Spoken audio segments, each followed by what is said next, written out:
Pemerintahan Joko Widodo Yusuf Kala menjadikan kedaulatan pangan sebagai salah satu program prioritas dalam Nawacita. Saat baru menjabat sebagai presiden, Jokowi langsung menargetkan swasembada sejumlah komoditas pangan strategis seperti padi, jagung, dan gula. Salah satu program pemerintah dalam meningkatkan produktivitas pertanian adalah dengan mengembangkan pemanfaatan rawa sebagai lahan produktif. Sebanyak 34,1 juta hektar lahan digarap dengan 9,2 juta hektar diantaranya diubah menjadi sawah dan hortikultura. Lahan ini tersebar di 3 pulau besar, yakni Sumatera, Kalimantan, dan Papua. Keunggulan utama lahan rawa adalah ketersediaan air yang tercukupi sepanjang tahun. Sehingga meskipun kemarau, lahan rawa justru dapat berproduksi optimal. Sejumlah tantangan sempat muncul dalam program ini, antara lain mengubah pola pikir sebagian besar petani yang masih tradisional dan masih terbatasnya implementasi teknologi sehingga produktivitasnya rendah. Namun, dalam rangka mewujudkan swasembada pangan dan meningkatkan peran serta petani dalam pembangunan, butuh sejumlah kebijakan seperti penyempurnaan regulasi, kebijakan anggaran yang berpihak kepada petani, pembangunan infrastruktur, dan modernisasi pertanian.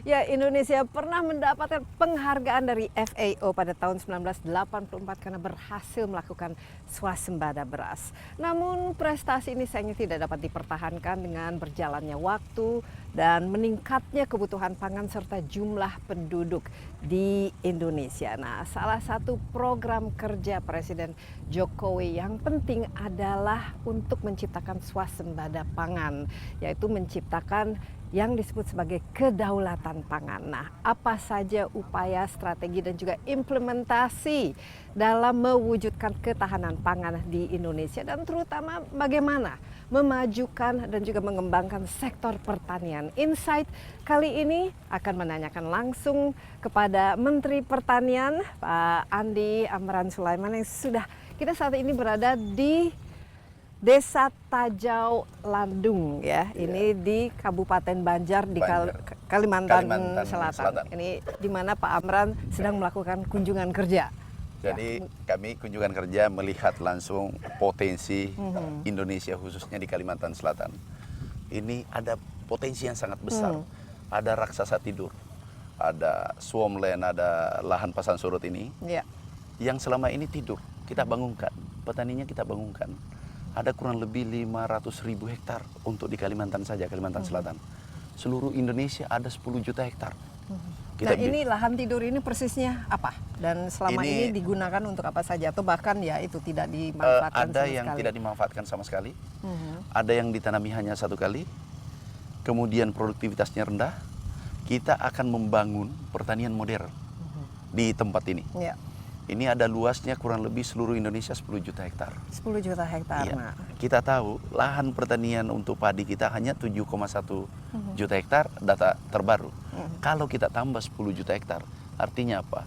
Insya Allah ke depan kita bisa memberi makan penduduk Indonesia 500 juta sampai 1 miliar orang. Karena membangunkan kembali lahan tidur. Tapi kita mungkin cerita sedikit ya mengenai desa ini yang kalau kita lihat ini sebenarnya kita di rawa kan ya? Iya, rawa. Nah, ini bagaimana caranya untuk membangunkan, membuat lahan ini produktif dan sehingga bisa juga membuat petani di sini punya kegiatan, bisa lebih sejahtera. Tapi yang paling penting ini teknologi apa juga yang digunakan untuk membangunkan lahan yang biasanya tidak digunakan sebagai sawah. Ini menarik.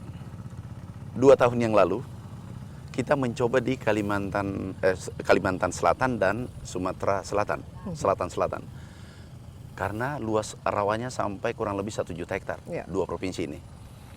Kita mencoba 1.000 hektar pertama. Di sana banyak kendala. 2 tahun yang lalu. Pertama ada pH-nya rendah, kemudian bibit yang kita tanam, benih yang kita tanam, itu benih khusus, Invari jenis varietas padi Invari kita tanam yang cocok untuk rawa, rawa dan lebak. Jadi tahan Dulu, air lah. Tahan air lah. Dulu produksinya hanya 2 ton. Kalau dia tanam, Ya. itu 2 ton. Alhamdulillah kita sudah menemukan varietas baru, Invari ini, itu bisa menghasilkan 6 ton, 3 kali lipat. Dulu tanamnya 1 kali. Kita lihat tadi, ini pematang, ini baru dibuat nih. Ini untuk menahan air. Jadi kita membangun rainwater harvesting system. Jadi bagaimana mengelola air. Jadi bagaimana mengelola air yang kalau lagi pasang airnya kita tutup. Ya. Tapi kalau lagi surut kita tutup juga, tahan airnya supaya air tersedia setiap saat. Kemudian ada pH rendah, pirit istilahnya dalam pertanian. Kalau pH rendah, padi tidak bisa tumbuh. Nah, kita membuat sirkulasi air keluar masuk. Sehingga ini tercuci. Alhamdulillah kemarin kita coba 4.000 hektar di Jijangkit. Dan itu berhasil. Disaksikan oleh 42 negara. 42 dubes datang. Bahkan FAO, perwakilan FAO datang. Dan mereka senang.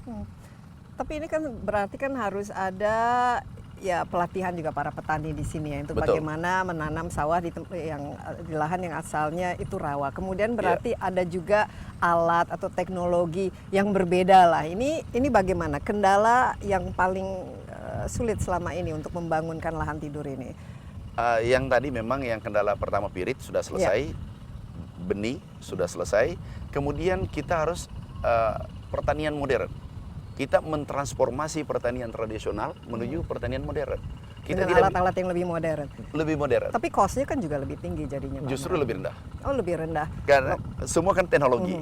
Dulu kalau tanam, nih ngolah tanam, itu biayanya sampai 2 juta hektar. Tanam nih, manual.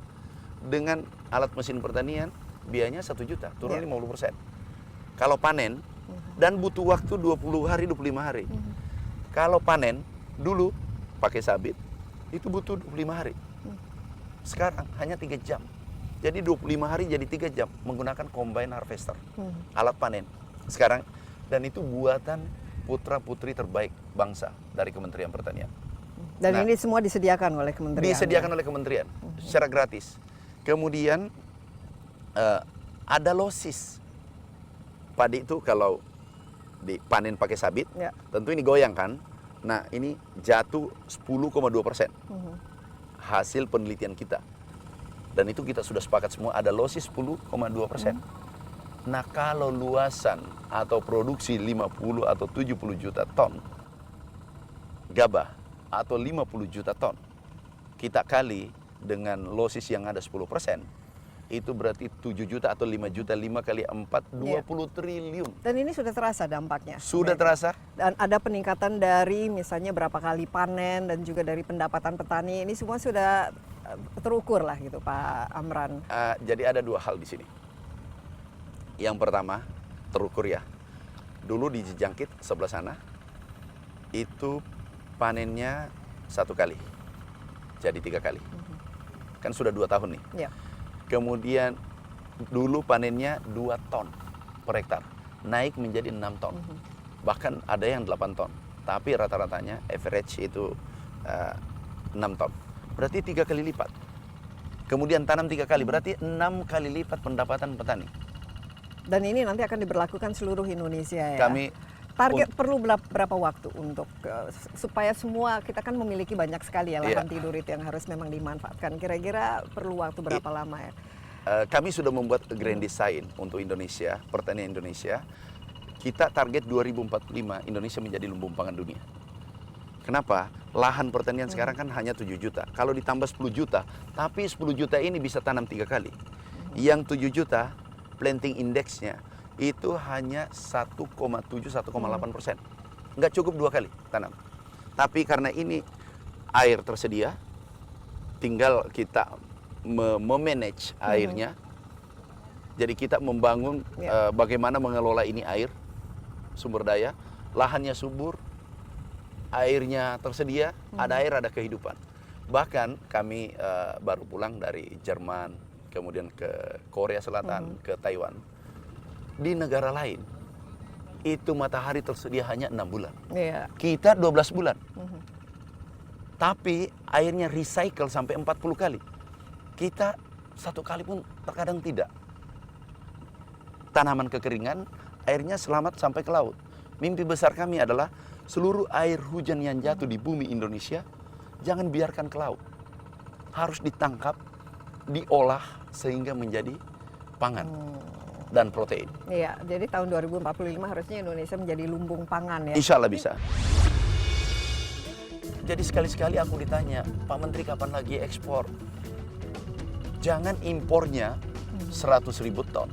Ini yang dibahas. Tapi kita ekspor jutaan ton. Ini nggak pernah diangkat.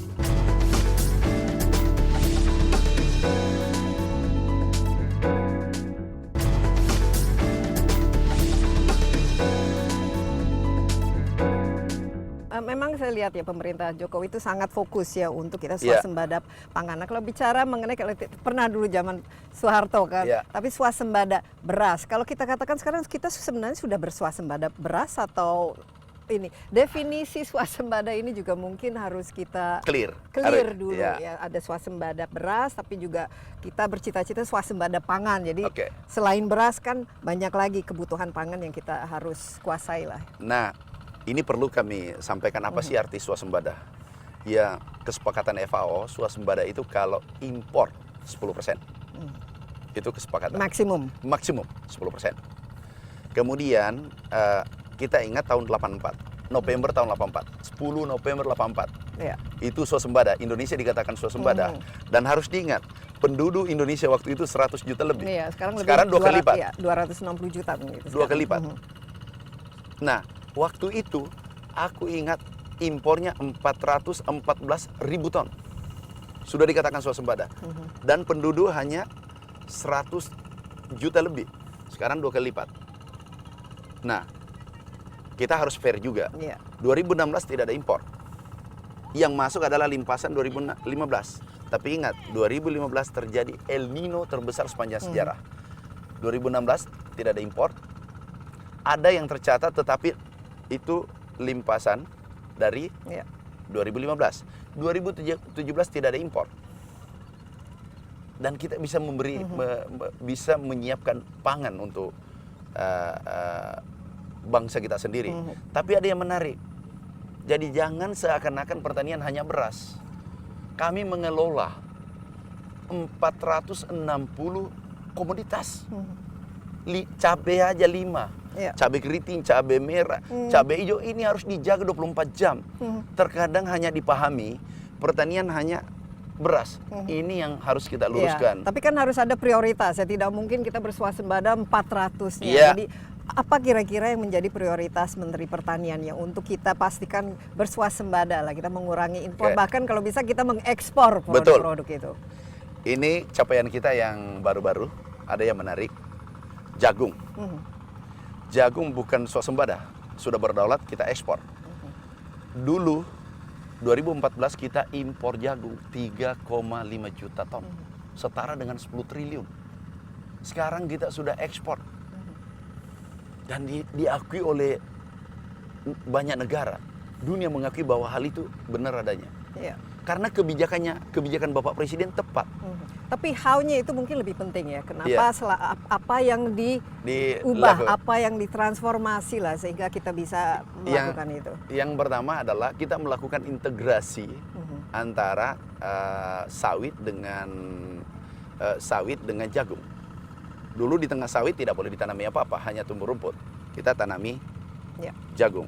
Tapi yang paling penting adalah ada kebijakan dari Bapak Presiden yang luar biasa, yaitu menetapkan harga terendah, harga yang menguntungkan petani, yaitu Rp3.150 per kilo. Dulunya terkadang harga, kalau panen puncak harga hanya 1.500. Nah, sehingga petani berproduksi. Rame-rame berproduksi. Petani sederhana. Beri ruang untuk untung. Dia berproduksi. Contoh jagung. Kita ekspor. Menyelamatkan devisa. 10 triliun. Kalau 3 tahun, 4 tahun berturut-turut, itu 40 triliun kita selamatkan. Apa-apa lagi yang penting kita bersuasembada? Karena misalnya kita tahu tempe harusnya kan kedelai kita juga istilahnya bersuasembada lah Iya. di situ. Gitu. Jadi gini Mbak, memang kita harus selesaikan satu persatu. Kita kan fokus, anggaran kan terbatas. Berapa sekarang anggaran? Anggaran kami dulu pernah 34 triliun.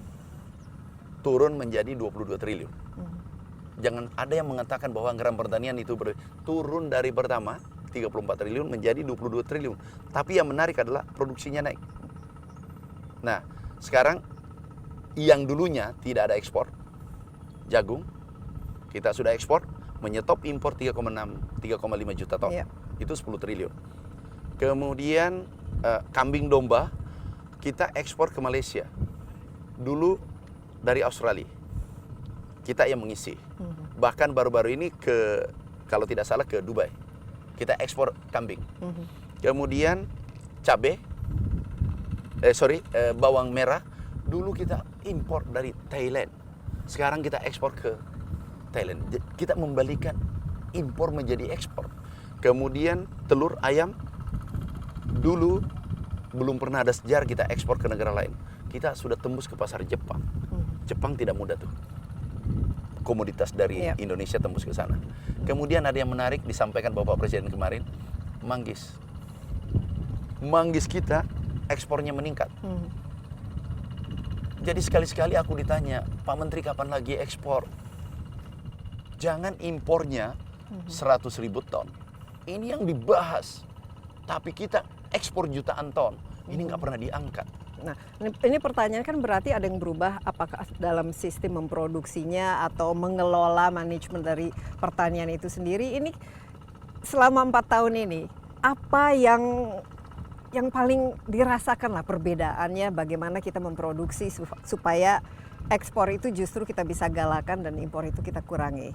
Contohnya tadi misalnya yang kita ternyata ekspor domba, kambing dan juga tadi manggis buah-buahan. Ini kan berarti ada sesuatu yang diubah dalam memanage revolusi mental.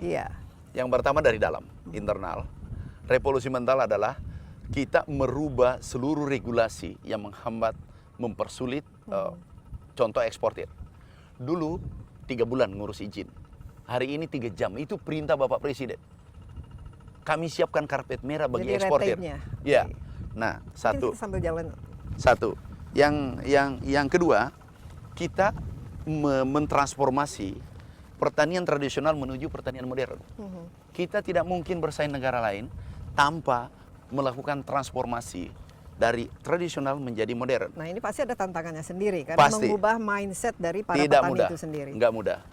Tapi kita harus sabar. Kita harus sabar mengedukasi, mendampingi mereka. Makanya harus banyak di lapangan.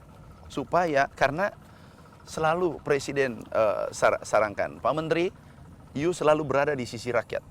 Setiap keluhan petani, selesaikan. Selesaikan dengan baik. Tentu tidak semuanya bisa puas. Tetapi kita mencoba dan harus memberikan fasilitasi terus-menerus kan, pendampingan dan juga penyuluhan gitu. Tapi selain itu kan harus ada inilah istilahnya investasi yang lebih ditambah lah untuk meningkatkan produksi ini dan juga meningkatkan produktivitas dari para petani itu sendiri kan. Itu benar Mbak Desi. Ini kami akan jadikan pertanian modern.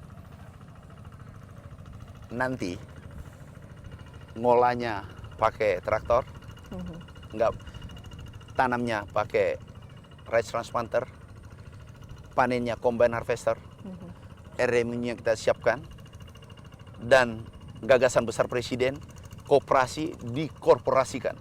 Kami akan terapkan di lahan rawa ini, dan insya Allah kami yakin itu luar biasa. Hasilnya nanti luar biasa. Kita lihat lagi nanti. Beberapa kita modernisasi pertanian kita sudah tunjukkan di Jawa Timur, Pulau Jawa lah. Karena di sana adalah potensi yang besar sekali. Biaya turun drastis, 30-40%. Kalau menggunakan mekanisasi. Kemudian gunakan benih, bibit unggul. Naik produksi 10-20%. Nah, ini harus disampaikan ke publik, harus disampaikan ke masyarakat. Harus kita jangan Iya. bosan mengedukasi mereka. Iya, tapi selama ini kan biasanya kalau bicara mengenai petani ini kan ongkos inputnya, misalnya di situ ada pupuknya, ada ininya lah, fertilizernya dan lain sebagainya. Ini dan juga ya walaupun kita membangunkan lahan tidur, jumlah lahan yang semakin lama kan semakin berkurang ya untuk dijadikan lahan pertanian. Ini bagaimana Pak Amran? Saya kira di negara kita ini kaya. Jadi jangan melihat hanya sekitar Jakarta, Jabodetabek, terus mengatakan Wah, berkurang. ini lahannya Coba semakin kita lama lihat semakin berkurang. sepanjang mata memandang di sini 500.000 hektar tanah sawah seperti ini itu hanya 1 kali ditanami. Kalau aku tanami 3 kali, artinya apa? 1 juta hektar tambahan. Kalau aku olah dengan pertanian modern, dengan produktivitas 6 ton atau 10 ton, itu naik 3 kali lipat, 300%. Jadi kita tidak boleh pasrah, karena itu tidak bisa dihindari. Ada pembangunan, ada pengurangan di kota, tetapi kita buka di tempat-tempat lain di luar Jawa. Iya, dan harus ada pemerataan ya terhadap kesejahteraannya juga meningkat bukan hanya di Jawa saja tapi di luar Jawa juga, tapi produktivitas juga. Itulah nawacita presiden. Beliau itu membangun dari pinggiran. Kita break sebentar Pak Amran, mungkin kita nanti bahas lebih jauh lagi karena kita sangat mengharapkan Indonesia itu seharusnya agrobisnisnya itu menjadi salah satu penggerak terpenting untuk perekonomian bangsa ini dan juga memberikan kesejahteraan kepada masyarakatnya. Nah, bagaimana dan apa-apa saja yang bisa dikembangkan sehingga khususnya sektor pertanian ini bisa berkontribusi ya terhadap pertumbuhan dan pembangunan Indonesia. Kita akan lanjutkan sambil melihat ya rawa yang dihidupkan untuk menjadi lahan persawahan yang produktif kelak. Amin. Ini bicara data. Nah, saya mau tes ini data ya karena ini kalau kita bicara mengenai Menteri Pertanian ini biasanya wah datanya dari mana dan lain sebagainya. Tapi sebenarnya data ini bagaimana Pak Amran?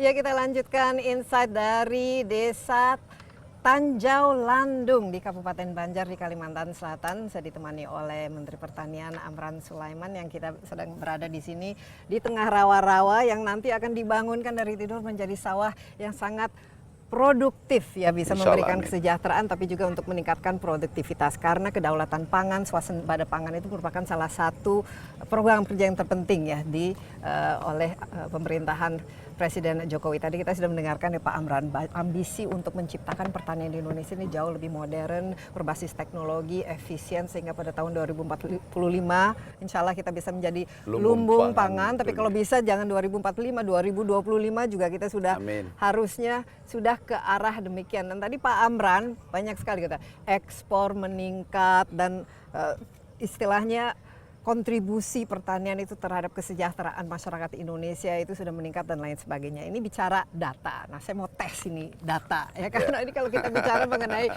Menteri Pertanian ini biasanya wah datanya dari mana dan lain sebagainya. Tapi sebenarnya data ini bagaimana Pak Amran kalau kita bicara data ini merupakan bagian penting kan dari target pencapaian seorang Menteri Pertanian? Ini kesempatan baik kami jelaskan kepada publik. Karena sering ini simpang siur ini. Iya, selalu data ditanya ke Kementerian Pertanian. Sesuai Undang-Undang Nomor 39 tahun 2008, tupoksi Kementerian Pertanian itu adalah produksi. Nggak pernah ada cerita data. Produksi, kemudian pasca panen, sarana produksi, pengawasan, perkarantinaan, kemudian inovasi. Itu tupoksinya jelas. Tapi kalau harga juga bagaimana? Ini bagian dari tupoksi karena salah kami satu tidak juga yang temu. sering. Jadi kami tidak temu. Ini harga pangan harus. Jadi ada dua hal selalu, harga, data. Kami tidak temukan di tupoksi kami. Ini harus clear.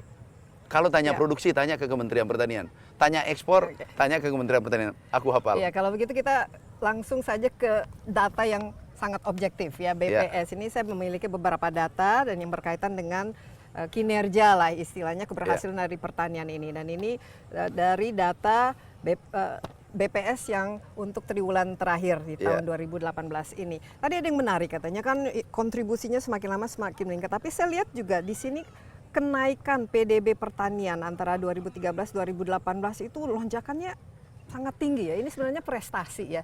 Tapi apa sih sebenarnya kunci sehingga lonjakan ini bisa hampir 50% selama 5 tahun? Yang pertama kata kunci adalah kita melakukan revolusi mental di internal. Yang tadi sudah Kita disebutkan merubah mindset bahwa orientasi kita adalah hasil, bukan belanja. Kemudian kita beri target. Ini kan tanaman target ke seluruh dirjen, ke seluruh direktur harus ada target. Kalau tidak capai target, mereka jadi target. Minggir dulu. Jadi kalau jadi ada sanksinya kalau ada mereka sanksi, tidak sudah mencapai pasti target. otomatis. Kemudian yang kedua adalah kita tidak mungkin bersaing negara lain tanpa mekanisasi seperti yang kita teknologi seperti yang kita terapkan di Kalimantan Selatan ini, di Banjar ini. Kemudian meningkatkan produktivitas dan juga meningkatkan planting index. Jadi dua target kita, tingkatkan planting index, indeks pertanaman. Dulu kan cuma 1 kali di sini nih, sekeliling kita. Kita ingin jadikan 3 kali. Kemudian produktivitasnya dulu 2 ton, kita tingkatkan menjadi 6 ton, 3 kali lipat juga. Nah, kita mencoba merubah pertanian tradisional, kita transformasi menjadi pertanian modern. Tadi. Salah satunya dengan menggunakan alat-alat combine harvester, traktor dan lain sebagainya. Yang ini dengan anggaran itu cukup untuk membiayai itu semua karena ini kan harus ada langsung ya dari pemerintah bantuannya. Nah, ini menarik. Ini menarik. Anggaran kita turun 35%, 12 triliun. Tetapi PDB yang dari BPS itu dari BPS ya. Ini dari BPS. Mbak Desi bukan dari kami, itu dari BPS. Tahun 2014 PDB pertanian, sektor pertanian itu 900 triliun lebih. Di tahun 2018 itu 1.400 triliun. Ada kurang lebih 400-500 triliun kenaikan. Ini bukan kerjaan mudah. Dan ini berarti juga ketergantungan kita ya terhadap sektor ini kan semakin meningkat. Kalau tidak salah sekarang sudah nomor 2 ya, ini kontribusinya dari agrobisnis dan pertanian. Nomor 1 masih pengolahan dan manufacturing, industri dan lain sebagainya. Jadi berarti memang harusnya menjadi penggerak ekonomi yang penting ya pertanian ini. Kita ini negara agraris. Penduduk Indonesia 60-70% ada bergerak sektor pertanian. Kalau pertanian ini bergerak, perekonomian tumbuh, dan kita lihat inflasi yang menarik juga. Ini dia, ini mengenai masalah inflasi. Tadi kan kita bicara harga, walaupun katanya bukan tupoksi, tapi saya rasa Menteri Pertanian juga harus tanggung jawab menjaga stabilitas harga. Lumayan ada prestasi sumber data BPS ini tahun 2014 sampai tahun 2017 ini ada penurunan inflasi bahan makanan yang lumayan drastis. Tahun 2014 itu 10,57%, 2017 1,26%. Ini mungkin bisa dikatakan pertama ya dalam sejarah karena biasanya inflasi makanan itu bisa membuat ya paling bisa membuat masyarakat itu resah dan ini bagaimana? Jadi cara menekan dengan melihat ini, aku sendiri sebagai menteri kaget juga. Penurunan dari 10,57% di 2014 pemerintahan Jokowi JK turun menjadi 1,26%. Itu luar biasa, spektakuler. Turun 88 atau 90%. Menurunkan saja angka inflasi 1 itu begitu berat, tapi ini turun 2014 10,56%, 2018 itu 2017 1,26%. Tapi itu kan merupakan bagian concern dari Pak Amran juga kan memastikan harga pangan itu kita lihat harga pangan 2 tahun bulan Ramadan posisi stabil. Kita ingat bahkan dia mengatakan 2 tahun lalu bahwa ini sejarah pertama Ramadan harga stabil masuk Ramadan dan sesudah Ramadan. Tapi faktor utama kenapa inflasi itu bisa terjaga khususnya bagi pangan itu apa? Apakah karena panennya bagus atau yaitu produktivitas, efisiensi dan lain sebagainya? Atau ada hal-hal lain? Banyak. Misalnya kita lebih banyak mengimpor juga sehingga harga juga turun gitu. Jadi gini, yang pertama adalah ini memotong rantai pasok, supply chain. Meningkatkan produksi. Produksi kan kelihatan di ekspor naik 29%. Ekspor kita naik 29%. Kemudian juga ada Satgas Pangan. Ini tidak lepas dari Satgas Pangan, kita harus akui. Nah, mimpi besar kami adalah bagaimana petani sejahtera, kemudian pengusahanya juga mendapat untung, tapi seluruh konsumen tersenyum, sehingga kita damai. Kita menikmati ini berbangsa dan bernegara dengan ini baik. sebenarnya kalau kita secara objektif ya, ini karena datanya juga data objektif, kita Iya. ini merupakan prestasi ya, kita Iya. bisa menjaga harga inflasi stabil sehingga pangan itu selalu terjangkau ya. Iya. Nah, tadi membanggakan mengenai ekspor, karena ini kalau bicara mengenai Menteri Pertanian kemudian dengan kementerian lain itu masa ekspor impor berantem, kita pada bingung, tapi datanya memang ekspor pertanian itu meningkat dari tahun 2016 sampai 2018 itu 29,7%. Nah, Iya. tapi kalau impornya itu bagaimana? Coba mungkin kita bisa Jadi gini. bandingkan. Kami bukan anti impor, tapi kami selalu jaga petani agar bisa mereka untung. Ya. Dulu, ini dulu ya, tahun 2014 pertama kami jadi menteri, kami kunjungan ke Sumbawa. Panen puncak, peak season untuk jagung. Tiba-tiba impor masuk, harga jagung berapa? Rp1.000. Seluruh petani Indonesia berteriak. Itu kalau Rp1.000, produksi 20 juta ton. Ya. Turun Rp1.000 itu kerugian petani 20 triliun. Kalau 1.500, 30 triliun. Ini harus dilindungi petani kita. Karena mereka yang berproduksi. Jangan kami dibandingkan dengan Singapura, Malaysia. Singapura penduduknya hanya 5 juta. Kami ini bertambah penduduk 4 tahun, Iya, betul. itu 12,8 juta. Dan itu pun surplus, produksi beras. Produksi beras surplus itu kita sudah sepakat. Iya. Nggak ada yang lagi yang, Iya, tapi dan yang- itu hasil iya. revisi terakhir. Jangan lagi diperdebatkan.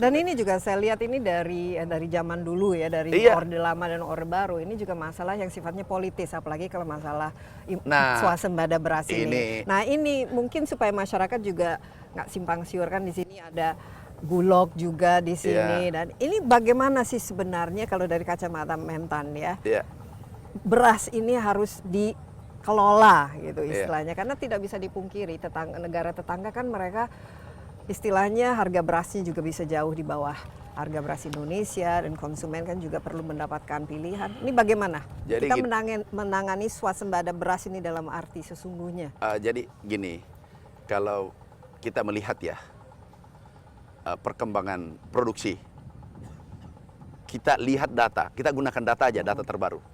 BPS kan? BPS yang baru, data terbaru, kan ada data yang direvisi. Produksi beras kita surplus 2,8 juta. Artinya apa? Positif kan? Yang kedua, Mbak Desi harus tahu, setiap tahun ada pertambahan penduduk 3 juta. Kalau 4 tahun 12 juta, sesuai BPS, 12,8 juta. Itu harus bertambah juga produksi kita 12,8 juta orang. Jangan kami dibandingkan dengan Singapura, Malaysia. Singapura penduduknya hanya 5 juta. Kami ini bertambah penduduk 4 tahun, Iya, betul. itu 12,8 juta. Dan itu pun surplus, produksi beras. Produksi beras surplus itu kita sudah sepakat.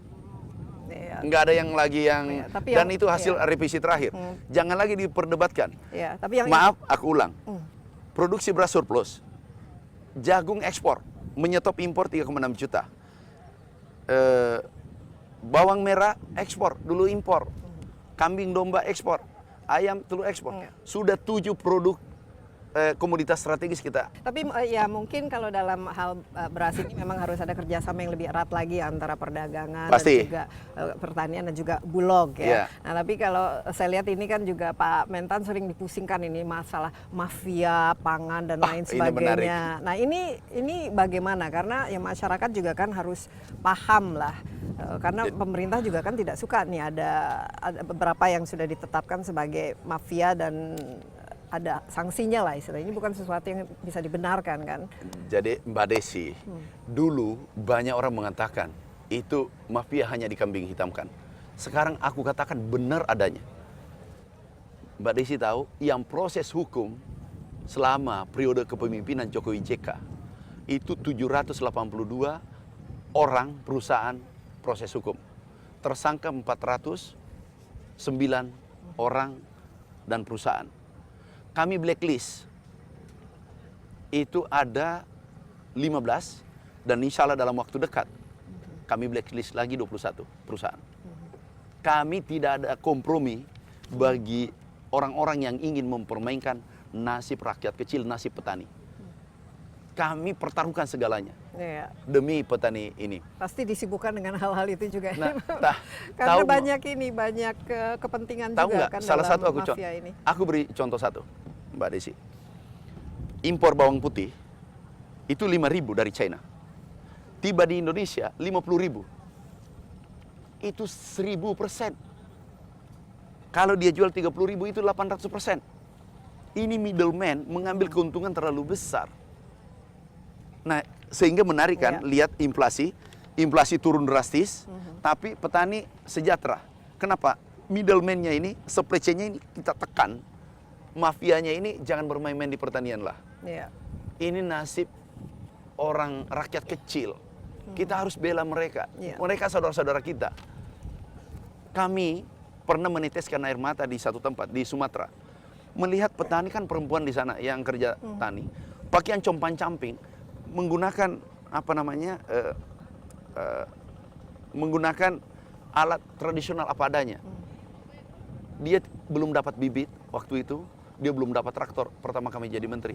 Kami tidak tega melihat saudara kita. Ini terkadang orang tidak pernah rasakan. Ini hanya mencari satu apa namanya 1 ton 2 ton produksi jagung untuk makan, tapi dia diganggu dengan katakanlah ada mafia mempermainkan. Iya. Ya jangan serakahlah kita bernegara. Nah ini menurut saya ini pentingnya karena selama ini kalau kita bicara mengenai petani itu mereka diposisikan dalam yang ekonominya lemah dengan kemiskinan, keterbelakangan dan skalanya itu kecil. Tadi kan disebut misalnya 10%, sementara yang besar-besar itu bisa 80%. Nah, ini bagaimana supaya memperkuat ya petani kita tuh menjadi istilahnya tuh profesi yang profesional. Jadi kalau kita misalnya ada ininya lah, industrinya lah, agrobisnisnya. Jadi semacam mengelolanya seperti perusahaan, seperti korporasi. Kan harus diarahkan seperti itu, apalagi kalau menggunakan teknologi dan. Nah, memang ini gagasan besar Bapak Presiden. Ke depan mau tidak mau. Kita sudah lakukan sekarang di tempat ini. Itu gagasan Presiden, koperasi dikorporasikan supaya mereka kuat. Jadi ada empowerment ya terhadap petani. Kemudian added value-nya yang paling besar ada di processing, packaging dan seterusnya. Nah, mimpi besar kita nanti di sini adalah hasil produksinya petani naik 300% dari 2 ton menjadi 6 ton. Kemudian planting index-nya dari 1 menjadi 3, berarti sudah 6 kali lipat. Semua ini 100% diterima oleh petani.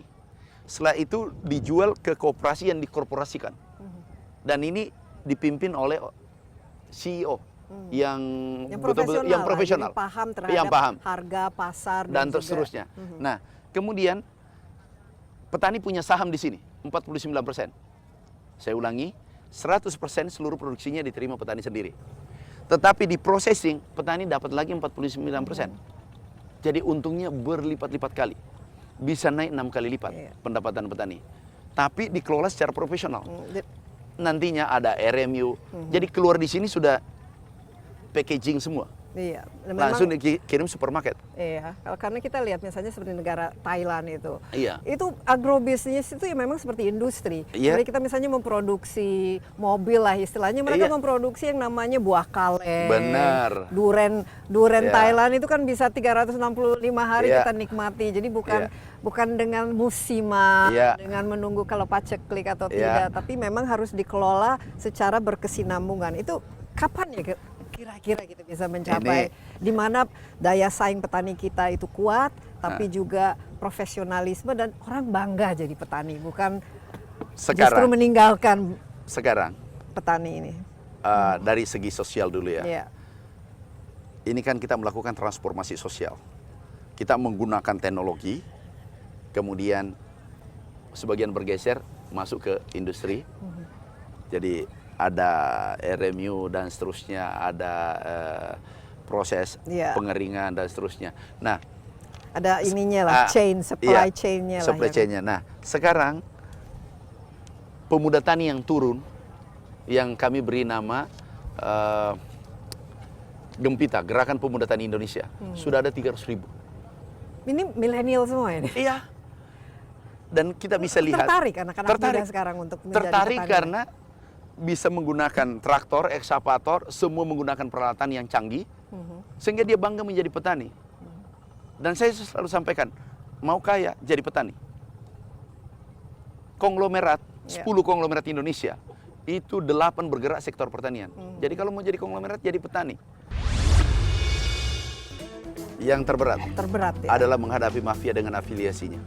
Karena kita dari seluruh bidang bisa bermunculan, bajunya berbaju orang baik-baik, tapi ternyata afiliasi mafia. Jadi paling berat mafia, kenapa? Mereka bisa menghancurkan seketika nasib petani.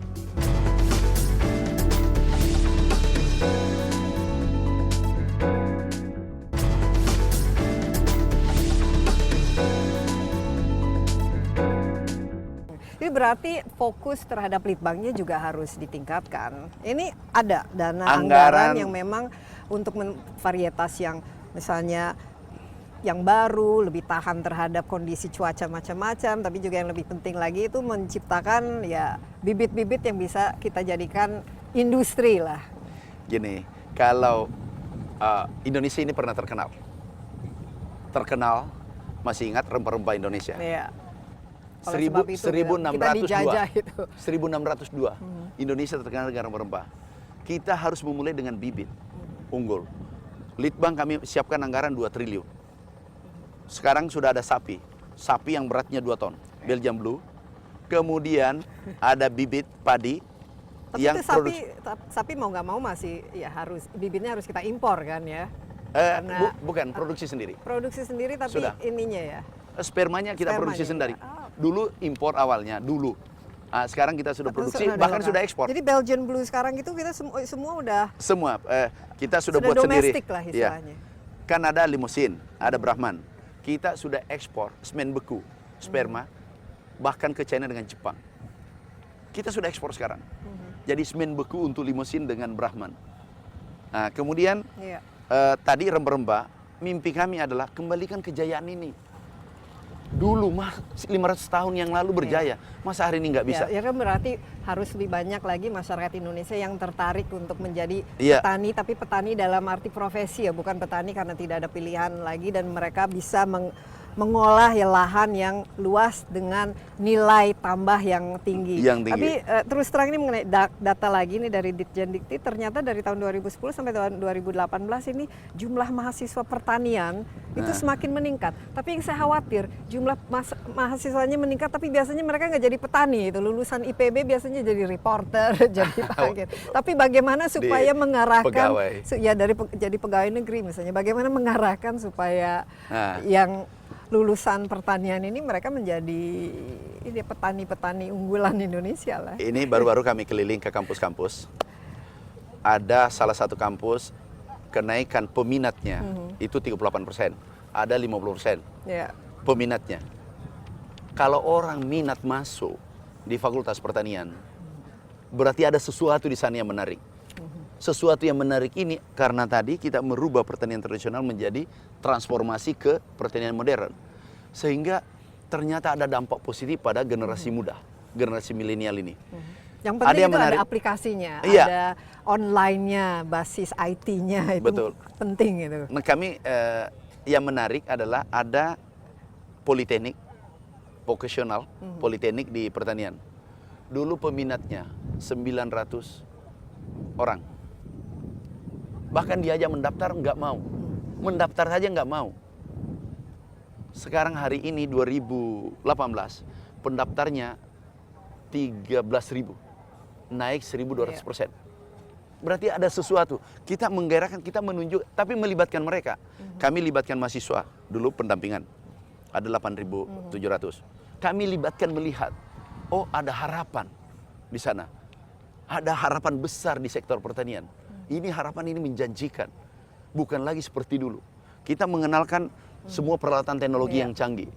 Tapi berkaitan dengan menjadi industri agrobisnis yang Iya, profesional betul. sehingga menjadi salah satu penggerak ya ekonomi Indonesia. Nah, saya lihat ini kita cukup objektif ya karena di data-data dari BPS, tapi pasti masih banyak PR yang harus dilakukan ya. Bagaimana? Apa lagi yang masih perlu diperbaiki di Indonesia ini khusus dari sektor pertanian dan juga untuk yang paling penting ini kan antara misalnya Jawa dan luar Jawa dan lain sebagainya. Ini kan pemerataan kemiskinan itu harus dikurangi ya. Iya. Ini bagaimana kontribusi Jadi pertanian? ke depan ada beberapa hal. Kan masa jabatan kita tinggal tidak cukup 1 tahun lagi. Yang pertama adalah mutlak. Bibit benih itu harus unggul. Itu mutlak. Yang kedua, gunakan teknologi, mekanisasi pertanian, karena biaya produksi itu bisa menurunkan 40%. Ini kedua. Ketiga, bangunkan lahan tidur seperti ini. Bangunkan petani tidur, lahan tidur. Sehingga produktif. Ya. Keempat, kita mencoba membangun dari pinggiran, perbatasan. Kami bangun perbatasan sehingga yang dulunya selalu ada selundupan, sekarang nggak lagi. Kita tutup dengan produksi. Bukan ditutup dengan pengamanan, tapi tutup dengan produksi. Bahkan kita ekspor ke negara tetangga. Yang kelima, mimpi besar kami adalah ada 2 raksasa tidur.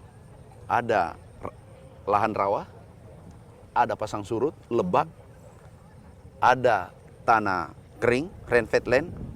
Kita bangunkan, caranya adalah semua air hujan yang jatuh di bumi Indonesia, jangan biarkan air ini yang di depan, jangan biarkan mengalir ke laut. Ini harus kita proses menjadi protein dan karbohidrat. Indonesia insya Allah menjadi lumbung pangan dunia. Nah, mungkin terakhir Pak Mentan kan sudah 4 tahun menjabat dan ya kita lihat ada banyaklah keberhasilannya dan ini harus kita akui ya.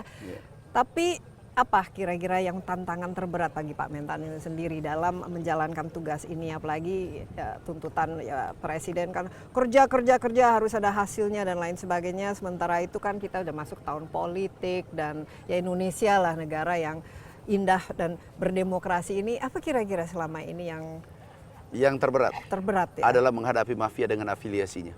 Karena kita dari seluruh bidang bisa bermunculan bajunya berbaju orang baik-baik, tapi ternyata afiliasi mafia. Jadi paling berat mafia, kenapa? Mereka bisa menghancurkan seketika nasib petani. Salah satu contoh, produksi jagung muncak atau produksi bawang merah panen puncak nih, peak season nih, tiba-tiba impor, ini sama dengan pembunuh massal. Dan tidak main-main.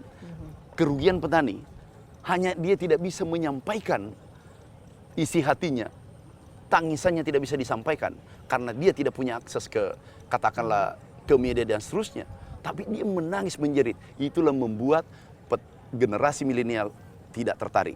Kenapa? Melihat bapak orang tuanya menderita rugi. Hari ini kita sudah mulai membujuk dan terjadi perubahan sesuai data. Peminat pertanian meningkat. Pemuda-pemuda milenial sudah mulai bergerak masuk ke lapangan. Dengan kita tunjukkan pertanian modern, insya Allah ke depan bisa maju. Dengan catatan, sekali lagi, daya bunuhnya mafia luar biasa. Karena masif, hanya kalau panen puncak, katakanlah Rp1.000 jagung harganya, turun Rp1.000. Kalau kali 20 juta, 20 triliun ruginya seketika hanya 1 bulan, 2 bulan. Ini yang menyebabkan pertanian kita tidak bisa berdaya. Tapi yang bikin happy juga banyak ya. Yang bikin paling happy apa? Yang paling happy adalah kalau petani sini kita lihat ceria. Kita yang dulunya tanam 1 kali jadi 3 kali. Bahkan tidak jarang mereka memeluk saya dan menangis. Itu kebahagiaan saya. Karena mungkin karena kami dari petani asal ini ya, tinggal di backgroundnya desa. Ya. Iya. itulah puncak kebahagiaan kami kalau bisa membahagiakan petani Indonesia. Itu yang saya tidak bisa, kebahagiaan saya tidak terukur. Sangat bahagia.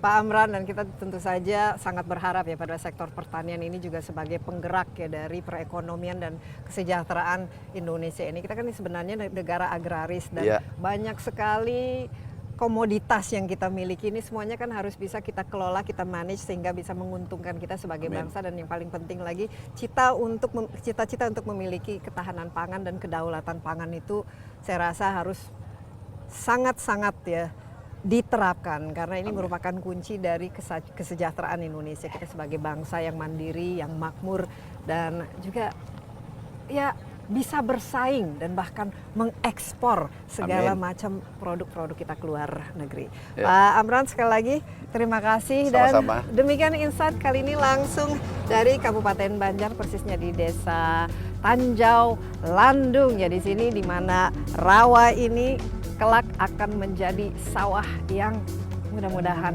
produktif. Demikian insight kali ini, saya Desi Anwar mengucapkan terima kasih atas perhatian Anda. Sampai jumpa dan bye-bye.